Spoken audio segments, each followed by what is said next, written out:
My name is Rose Johnson. I'm born and raised in Calgary, currently live on a small acreage out in De Winton with our 3 horses, 2 dogs, and 7 cats.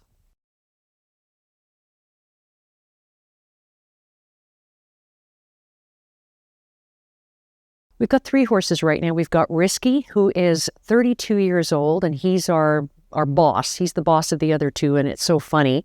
The other 2 fellas are Blue, and he is a blue roan. We were very imaginative on his name. And Tiv, who is a brown horse. That's actually his technical color. And he's our 23-year-old. And Tiv, Blue is 17, so he's the young guy.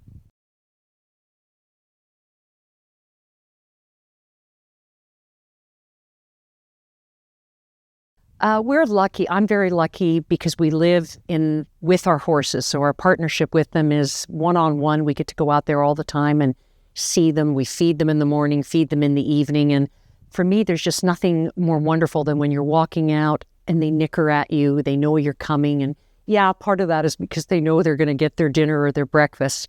But it's just knowing that they know you and that warmth that they bring to my life. A lot of joy.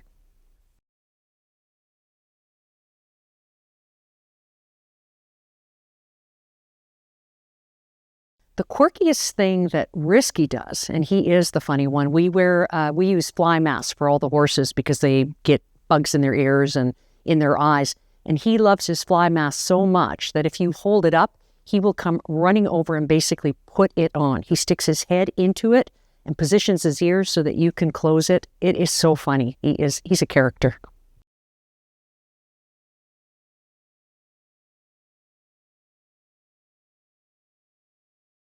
With Blue, so he's our young guy at 17. He's our quarter horse. He had a bit of a tough go before we got him. We don't know what his story was, but he was very, very head shy, very distrustful, and it took a lot of time, years of patience to win his trust. And the one day that I was able to reach out and touch his head and he didn't pull away and flinch was a big deal. It really meant that we crossed a bridge and that he trusted us.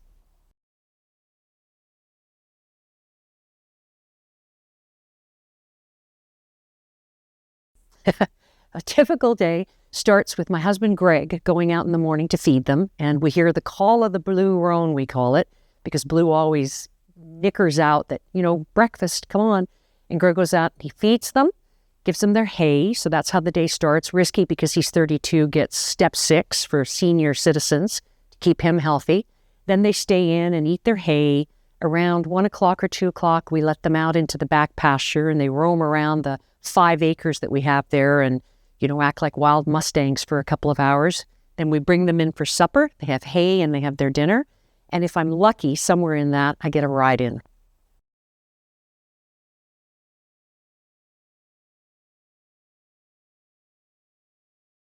How Tack-Tek came to be. It's quite a story.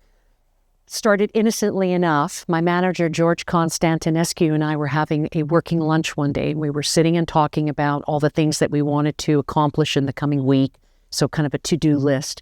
And he just out loud said, the trouble with, or often the issue with innovation is that we don't know that we already have a solution because we don't know that the problem exists. You just don't know what's out there.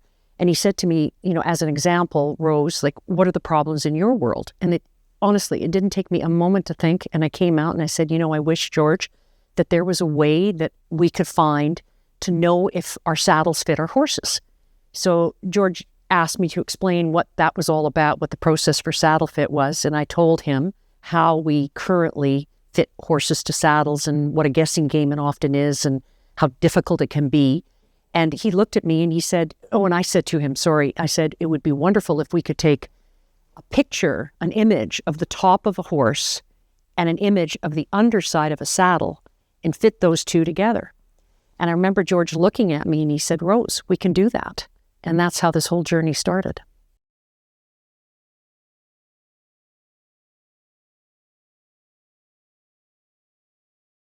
Because each horse is different, because again, they can't speak. So they can't tell us when something is uncomfortable. And it's kind of like when you go to buy a pair of shoes and somebody says you're a size 8 or a size 8.5. And that sounds so simple. You should be able to just go to the rack and pick up a size 8.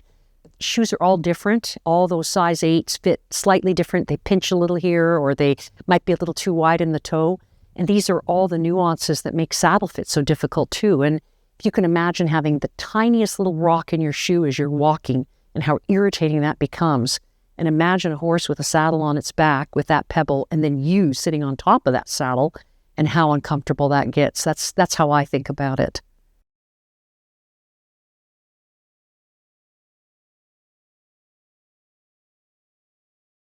It's all about the better fit. That's the part that resonates with me, because I know as a horse owner that the better fit means a happier, more comfortable horse that's going to work better for me, and that I don't have to worry and wonder, is there a problem with that saddle hurting my horse?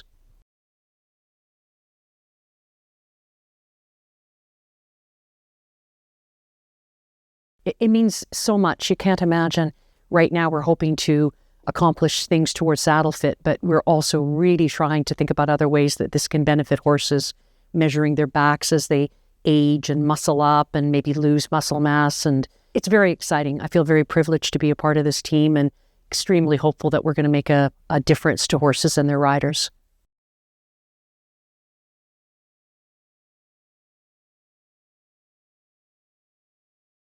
It would impact my horse care routine enormously, especially the more that I would be involved in horses, the more that would matter. But even at the recreational level that I'm currently at, it would definitely tell me, are my horses fit enough to, let's say, go on a 2 or 3 hour trail ride up in the Kananaskis, where the grades can be pretty steep. We'd be able to take a look at the horse's condition at the beginning of spring, after a few weeks of conditioning, see how much more muscle tone we have, the difference, and then have a better idea of how fit our horse is and what they're capable of doing. So it would make a big difference.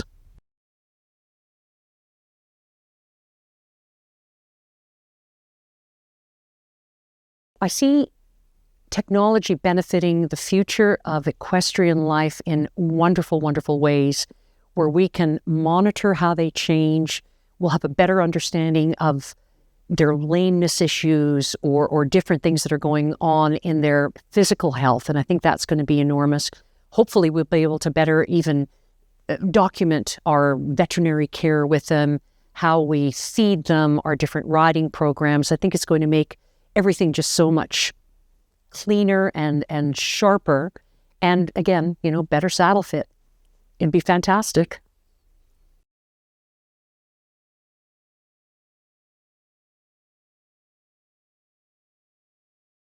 That horses can't speak. I mean, it seems so obvious, and it just seems, and I think a lot of horse people already know this. They wish that the horse could speak, but they can't tell you when they hurt or when something is sore, or when they're not feeling right. And that's the part that we really have to be more attuned. We have to look to them. We have to watch their movements and just get into a better harmony with them, so that we can read their feelings and have a better idea of how they're doing that day.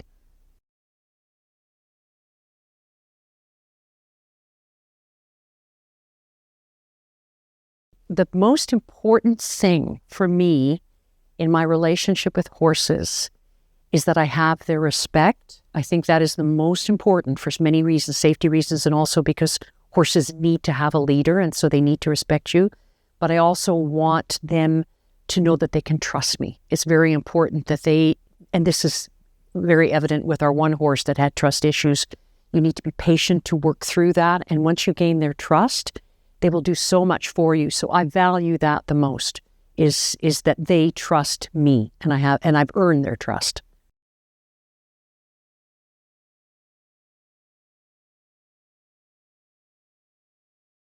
I don't consider myself that much of a horsewoman. I'm a pleasure rider. I just love horses. So I would not want to be giving people advice. But if I had to, if I'm on the spot like this, I would say just patience. Really, to be patient with your horse, to have a clear message of what it is that you're asking that horse to do. So to know yourself what it is that you want to accomplish during that ride, and to give them reward, to give them a pat, to tell them that they're good, because they do appreciate it. They know. And if they are given that opportunity, horses work so hard to please us. We owe them so much.